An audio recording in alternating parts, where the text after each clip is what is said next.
Hello, welcome back to travel with heart. स्वागत आहे तुमचं आमच्या नवीन व्हिडिओमध्ये.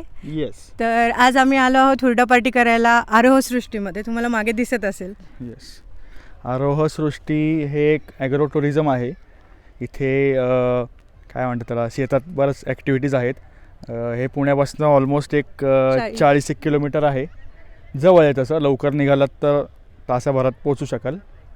आणि इथे आतमध्ये बरेच म्हणजे इनडोअर ॲक्टिव्हिटीज, आउटडोअर ॲक्टिव्हिटीज आणि स्विमिंग पूल म्हणा किंवा चेस आहे, कॅरम आहे, प्लस त्यांच्याकडे ब्रेकफास्ट, लंच आणि हाय टी असे ऑप्शन्स आहेत. इवन स्टेचा पण ऑप्शन आहे, पण आम्ही काही स्टेचा ऑप्शन घेतलेला नाही आहे. आपलं सकाळी येऊन संध्याकाळी परत. सकाळी 9:30 ते किती 6:30 आहे ना, 9:30 ते 6 त्यांचं टायमिंग आहे. आणि मला वाटतं 900 रुपये पर हेड, माझ्या पायात येते, 900 रुपये पर हेड त्यांचं कॉस्ट आहे. आणि लहान मुलांचं त्यांचं एजनुसार आहे, ते तेवढं तुम्ही चेक करा त्यांच्या साईटवर. आम्ही हवं तर डिस्क्रिप्शनमध्ये लिंक देतो ह्याची, म्हणजे तुम्ही जाऊन चेक करू शकता. येस. हां, आणि ह्याच्यामध्ये एक ॲडिशन तो म्हणाला तसं 40 किलोमीटर आहे, पण हे साधारण तळेगाव दमडेरेच्या इथे आहे. एक्झॅक्ट तळेगाव दमडेरेमध्ये नाही आहे, पण तुम्ही मॅपवर लोकेशन लावून येऊ शकता. लोकेशन एकदम ॲक्युरेट आहे, त्यामुळे मॅपवर लावलं तर पोचू शकता व्यवस्थित.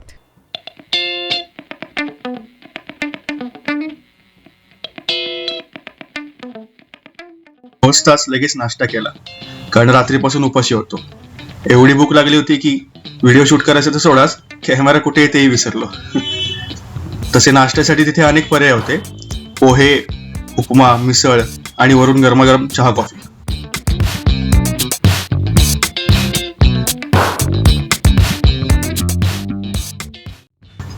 पोटोबा झाल्यानंतर मग फेरफटका मारत ऍक्टिव्हिटीजकडे वळालो.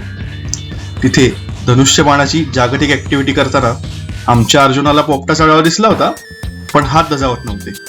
आणि म्हणूनच अर्जुनाने स्वतःचा एकलव्य केला आणि आम्ही पुढे मार्गस्थ झालो.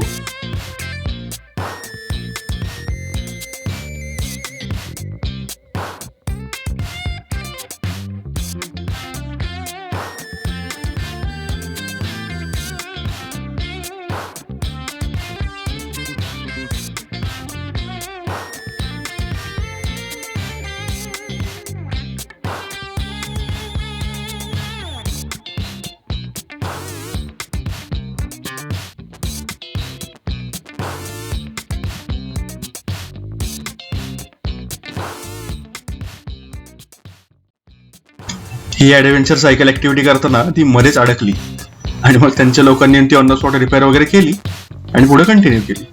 तसं घाबरायचं काही कारण नाहीये. सेफ्टी मेजर्स म्हणून हार्नेस आणि हेल्मेट दिले होते, पण तरी आम्ही मात्र खालना बघताना या ऐतिहासिक घटनेचा मनापासून आनंद घेतला.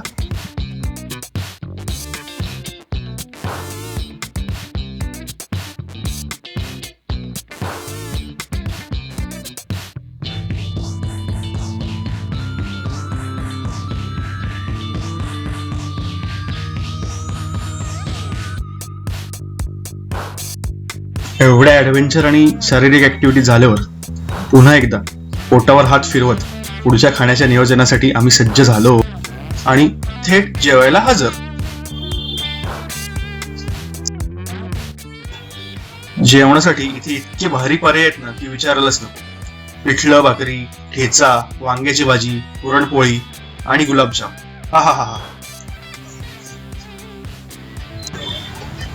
इतकं सगळं मनसोक्त खाऊन झाल्यावर डोळे आणि शरीर प्रचंड जड झालं होतं. आता काहीच करायची इच्छा नव्हती, पण मग वाटलं अरे काही कमी कष्टाचं काय आहे का ते बघूयात आणि मग काय असेल ते करूयात. आणि तिथूनच सुरू झाली ट्रॅक्टर आणि बैलगाडी राईडची धमाल.